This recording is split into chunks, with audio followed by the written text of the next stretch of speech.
When Ibrahim Traoré collapsed outside, the hospital staff assumed he was just another homeless man.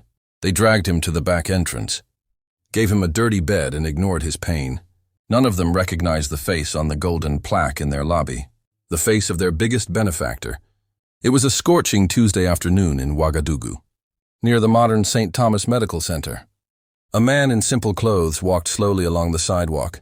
His name was Ibrahim, according to his worn ID. He wore faded jeans, a wrinkled shirt, and old sandals. Nothing suggested wealth or power. He looked like any working man, struggling through another difficult day, but appearances can be deceiving. Ibrahim had been visiting construction sites for the poor. He preferred dressing simply when among the people, to see the world through their eyes. As he walked past the hospital, sudden sharp pain shot through his chest. He stumbled, pressing against the wall for support. His vision blurred. He collapsed on the concrete steps of St. Thomas Medical Center. Security guard Marcus noticed. First, he looked down with annoyance rather than concern. Another one, he muttered. These homeless people keep coming here, thinking we're a charity shelter. Head nurse Sarah appeared, returning from lunch break. What's the situation, she asked.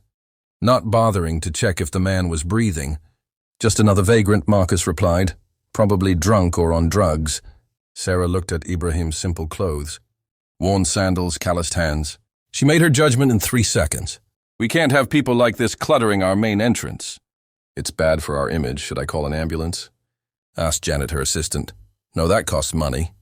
Just drag him to the back entrance. Put him in the storage room. They dragged the unconscious man around to the service entrance, bumping his head against the doorframe. No one checked his pulse. No one took his temperature. No one looked for identification. They dumped him on a rusty bed in what used to be a supply closet. The room smelled of disinfectant and neglect. He'll wake up eventually, Sarah said.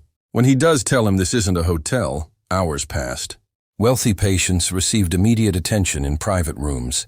The contrast was stark and deliberate. In the storage room, Ibrahim drifted in and out of consciousness. His head throbbed when he tried to sit up. The room spun violently finally. Young cleaning woman Grace entered the room. She gasped when she saw him. Sir, are you all right? You're bleeding water, Ibrahim whispered. Grace brought clean water and a damp cloth. What happened? How did you end up here? I collapsed outside, they put me in here. Grace looked around the dirty room in horror. This is a storage closet, you need proper medical attention. As she cleaned his forehead, she noticed something others had missed. Despite his simple clothes, there was dignity about this man. His voice carried quiet authority. Even in weakness, let me get a doctor. Grace said they won't come. They've decided I'm not worth their time. Just then, Dr. Harrison Mitchell, the chief of staff, appeared in the doorway. Grace, what are you doing? You're supposed to be cleaning the VIP ward. This man needs help. He has a head injury. This man is a vagrant, Dr. Mitchell interrupted coldly. He doesn't belong in this hospital.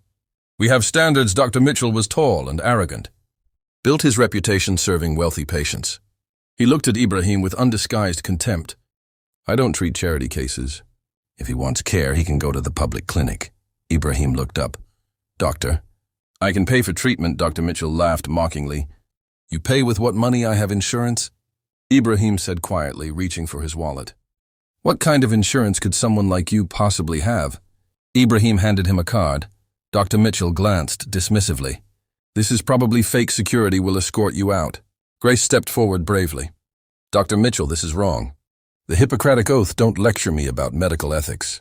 At that moment, commotion erupted in the main lobby. 3 black SUVs had pulled up outside. Men in dark suits entered the building. Where is he? One man asked urgently. Our GPS shows his phone is in this building. President Ibrahim Traoré. He's missing security, lost contact 3 hours ago. The hospital administrator's face went white. The president here, that's impossible. The security team spread out, checking every room meanwhile. Dr. Mitchell returned with guards, all right. Shows overtime to leave, doctor, please. Grace pleaded, look at him properly, really look. Dr. Mitchell studied Ibrahim's face. Something nagged at his mind. But prejudice was stronger than memory. All I see is a vagrant who's overstayed his welcome. Just then, the storage room door burst open. The president's security team stood there, faces showing relief and fury. Mr. President, the lead agent exclaimed, Sir, we've been searching everywhere. The room fell silent. Dr. Mitchell's face went from arrogant confidence to pure terror. His legs wobbled. Mr. President, but that's impossible. Abraham looked at him calmly. Is it impossible because I don't look like your idea of a president? Grace gasped. They had dragged the president of Burkina Faso like garbage. Dr. Mitchell tried to recover. So this is a terrible misunderstanding. If you had known, you would have treated me differently. But why should my title matter? The hospital administrator arrived with other staff. Word spread like wildfire. Mr. President, please forgive us. Ibrahim asked his security agent to bring something from the car. The agent returned with a framed photograph. Grace, would you read what's on this plaque? Grace took the frame with trembling hands. Her eyes widened in grateful recognition of Mr. Ibrahim Traoré, whose $30 million donation made possible St. Thomas Medical Center's Children's Wing, Cancer Facility and Emergency Unit. The silence was deafening. Dr. Mitchell looked like he might faint. The man he'd called a vagrant had funded half the hospital. You built this place, Peterson whispered. I helped build it, and I specifically requested it serve everyone, especially those who couldn't afford private care. He looked around the storage room. I see my vision hasn't been realized. Grace was crying, sir. I had no idea you were so humble, Grace. You were the only person who saw a human being, instead of making assumptions. Dr. Mitchell found his voice. Mr. President, please. I was wrong. You didn't just make an error. You revealed who you are. When you thought no one important was watching. The lobby filled with staff. Patients and reporters, Mr. President. We will investigate immediately. Peterson said. Ibrahim shook his head. This isn't about punishment. Your staff treated me exactly as they treat every poor person seeking help. Grace stepped forward. I see this every day. Poor people, homeless people. Workers like me were treated like we don't matter. Today you experienced what we live with daily. She continued. The difference is you have power to change it. Ibrahim smiled at her courage. Grace's right today wasn't about me being president. It was about being human. He turned to the gathering. I donated $30 million because I believed healthcare was a human right. Today I learned money alone doesn't change hearts. Ibrahim looked at Dr. Mitchell. Would you have treated me differently if you'd known I was president? Yes, Dr. Mitchell admitted. Then you still don't understand the lesson. Ibrahim turned to Peterson.